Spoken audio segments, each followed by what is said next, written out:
It's time for us to get into the conversation. The discussion segment of the show this morning. And this morning, we will be talking about what has kept a lot of people wagging their tongue. And I'm talking about especially for civil servants and even the private sector, Nigerians in general. The national minimum wage proposal and the meeting that ended in deadlock with the Nigerian Labour Congress, of course, their counterpart, TUC, Trade Union Congress as well. This morning, we'll be looking critically into that situation. Nigerian Labour Congress and the Trade Union Congress dumped the minimum wage negotiations, like I said, and Labour leaders summoned emergency press conference describing the offer as an insult to Nigerian workers. Now, the NLC President Joe Ajero explained that 615,000 naira was arrived at after analyzing the economic situation and needs of the average Nigeria. And he talked about, we came at this, let's say a man with 6 dependents, 615,000 naira will be enough for them in a month. And he believes that it's too low and doesn't reflect economic challenges. He means that the 48,000 naira that is being proposed by the federal government is way beyond standard, is way beyond what they were expecting. And unfortunately, the meeting ended in a deadlock. So we are being joined virtually by Nuhu Toro. He is the Secretary General of the Trade Union Congress, and we're going to discuss the minimum wage saga and the negotiation that's been stalled as we speak. Thank you so much, Comrade Nuhu, for joining us this morning on Daybreak. Good morning, Nigerians, and thank you for having me. Yes, good morning, comrade. So, the walkout has been staged. 48,000 naira has been mentioned. Nigerians are, of course, reacting. But take us through, your first thoughts when the 48,000 naira offer was mentioned. Well, thank you very much. When that offer of 48,000 was mentioned at the tripartite meeting, we were demoralized and disgusted, because coming to think of it, what can 48 naira do for a family of a man, his wife, and 4 children? That's 6. If the amount proposed cannot even take a worker in a space of 6 months to his place of work and back home, and common sense should have told anybody that 48,000 naira in these prevailing circumstances cannot take a worker from his house, assuming a worker that lives in maybe Yanya or Karu. 48,000 naira cannot take him to central area or even the federal secretariat in a month. So we felt deeply insulted. Okay. Insulted in the sense that we expect morality to guide the government side. Because, again, we have also looked at it.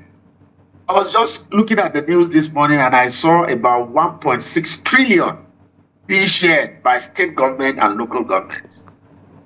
And we have come to the realization that our leaders are taking the working people for granted.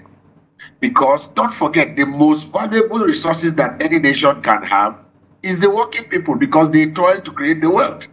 And when it comes to appropriating this wealth, we are assumed to be inconsequential. That is not acceptable for us. So we vehemently oppose it, and that was why we staged a walkout.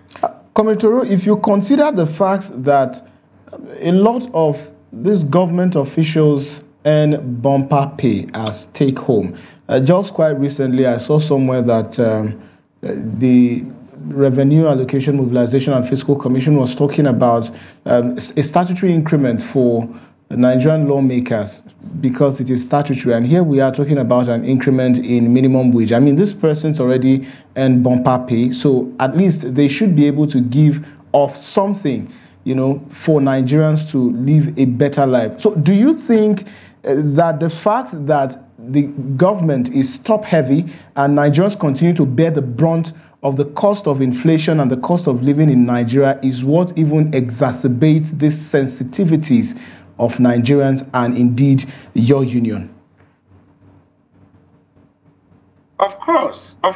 You have, like you are highly enumerated. Look, the high cost of living vis-a-vis inflation has eroded already the 30,000 naira minimum wage that is currently in place.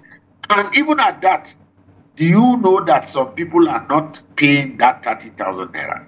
So let's do a straight analysis. I am sure that a dog in a legislative house will take more than 30,000 for feeding in a month. Then what gives them the morality to think that that is what a worker deserves? They go with humongous pay. The politicians put together, they go with humongous pay, and the workers that toil to create this wealth are treated like slaves in their own fatherland. We have seen a trajectory of unfair labor practices, which also suggests that decent work in Nigeria is deficient. And I will tell you, the trajectory, first it started with the presidential pronouncement that subsidy was gone. Then things started going up. The next one was electricity tariff. So we have come to the realization that this administration is deliberately chunking out IMF, World Bank policies that are detrimental to our life. Comrade Toro, do you feel that the statement subsidy is gone was the genesis of this problem? Cannot be obtainable in Nigeria because of our diversity. So what you think works in America, for instance, as a policy from World Bank and IMF cannot hold water in Nigeria. We must be clear-headed to rethink some of these policies that we chunk out. Don't forget, in those countries, in those pairs, there are social security. That people have some succor. You don't go to the clinic and pay a dime, which means you have social security. You have houses. Workers and the poor have houses all over there. But in Nigeria, I can imagine how many workers can afford a house, a roof over his head. If you check the housing policy or the houses available in Abuja, it's beyond the reach of the poor and the working people. So all of those are in place to augment what workers are paid in those pairs. Even at that, the quantum of what the workers earn there is far higher than what we earn. And we are not even asking for too much. 615, considering the current reality and economics in reality in Nigeria, it's not too much to ask for a worker and his wife and 4 children. Comrade, you seem to have a divergent opinion from what the government has been saying. I mean, the statement, subsidy is gone, has been mentioned time and time again from the handlers and, of course, the federal government to be sort of a solution to the problems in Nigeria, especially with regards to monies that have been wasted over the years, you know, in the guise of subsidy. But then again, here you are saying that that statement, subsidy is gone, is the cause of most of the problems that a majority of Nigerians have been facing. So on one side, the government said it's been good, it's a savior. On the other hand, we have you and maybe the generality of Nigerians who think that that was more of a nightmare than a solution. No, you are absolutely correct. That was the starting point of our problem. And you know, we have argued that people think by mere pronouncement with just a quick fix. No, it doesn't work like that. If you watch the way and manner even that pronouncement was made, there was no consultation. If you are coming to demolish my house, at least you should tell me so that I can evacuate my things. Nobody was conscientized. Nobody was informed. It was just a presidential pronouncement. And the aftermath is when such pronouncements are made, it has a direct impact on the cost of goods and services in the market. That is why you see how much was a bag of rice preceding that pronouncement. How much is a bag of rice today? You can see an astronomical increase.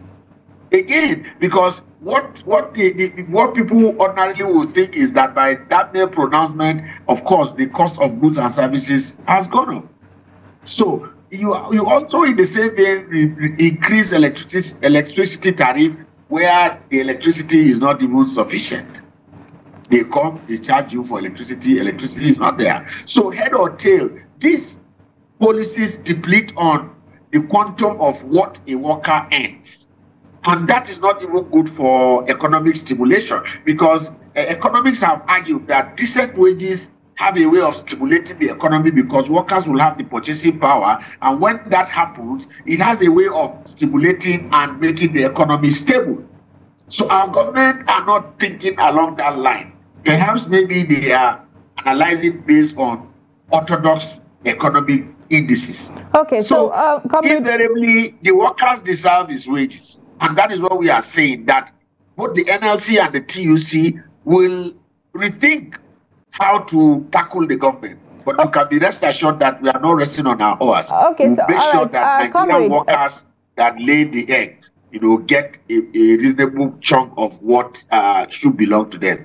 Okay, Comrade Toro, perhaps the government is thinking, just to drive home that, in 2019, the implementation of the 30,000 minimum wage started, and up till this time, some states in the country are not implementing that. Now, looking at the flip side and taking a look at these negotiations and the proposal from the TUC, NLC, as well as the government as well, you can maybe think that the government is thinking about being realistic with the amount that they can pay and the amount that states can pay to their workers, even though it doesn't reflect the economic hardship that Nigerians are going through at the moment.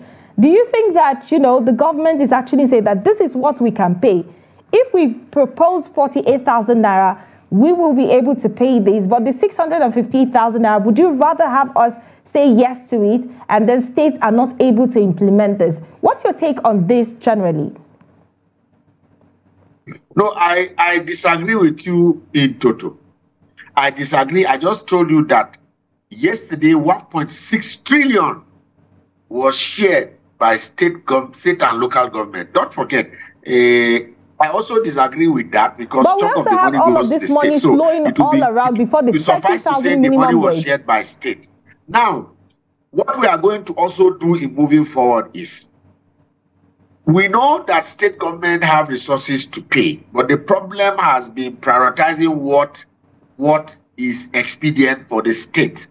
So if state government cut down on their wasteful spending, we know with the resources that is available, they can pay the decent wages to their workers. So our take will be that state government must, as a matter of conscious policy, cut down on their wasteful spending, their unnecessary expenditure, so that workers' salary can be paid. Don't forget, the concept of minimum wage is to set a benchmark. A benchmark in the sense that when that benchmark is a floor, and a floor that no employer of labor should go below. So what that seeks to achieve is the fact that the benchmark will protect vulnerable workers, those that cannot defend themselves. So the wisdom behind the formation of minimum wage is to set a benchmark that no worker should go below. And again, we have also argued that they shouldn't think that what a worker earns in Lagos might be the same thing a worker in Bauchi will earn, because the economic fortunes of those two states are not the same. So invariably, what that means is, if we set the benchmark at 615, states like Lagos that are financially buoyant can even pay ₦1 million to a worker. But no employer of labor should go below the amount that is going to be agreed as a product of negotiation by the tripartite committee. Comrade Toro, the report stated that the organized labor were especially infuriated by the fact that not only did the federal government propose a 48,000 naira minimum wage, but the fact that it had the audacity to propose a minimum wage figure that was even below the offer of the organized private sector. And the question here is, perhaps, what if the government had proposed, say, 100,000 or 150,000 naira? Would you say labor would have rethought its steps of staging a walkout? No, I wouldn't agree with that. But I would like viewers to understand one thing. Minimum wage is a product of negotiation.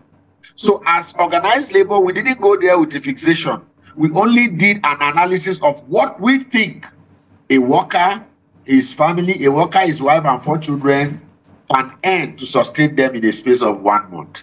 So it is pertinent on the people we are negotiating with to give us a superior argument that, or a school of thought that seeks to claim that that amount is either too small or too big. So at the end of the day, there will be some give and take, and we'll arrive at a conclusion on what is generally agreed. But to come and opine that 48,000 naira is what government will pay when we are asking for 615,000 naira was grossly insulting and is not acceptable to us. Okay. It's not acceptable to the organized people. All right. So, comrade, a lot of people would be looking at the activities of the trade unions and the NLC and the TUC. We've seen in the past where, you know, these negotiations, I'm not saying the minimum wage in particular, but other negotiations will be at a peak. And then we see NLC and TUC not having some sort of, acceptance of whatever the government is presenting. This time around, we're seeing TUC in the meeting with the federal government and then NLC boycotting. So what is the guarantee that will not have that happen concerning these negotiations? Unfortunately, I understand that we've lost connection with Comrade Nuhu Toro there, the Secretary General of the NLC. But then it's been an insightful conversation with the Secretary General of the TUC, who gave explanation to the reason why the organized labor couldn't stand the federal government's offer of 48,000 naira. His major takeaway is the fact that 6 individuals, as a member of a family, a husband, wife, and 4 children, will not be able to survive on that sum should the organized labor agree on it. With that, that's the much we can take on the discussion segment. 1,000 thanks to Comrade Nuhu Toro, the Secretary General of the TUC, for joining this conversation to share insights and perspectives on the negotiation between the organized labor and, of course, the federal government through the tripartite committee set up to come up with a new minimum wage for Nigerians. We'll be going on a break now, and when we return, the newspaper headlines will be served to you, our viewers. Join us again.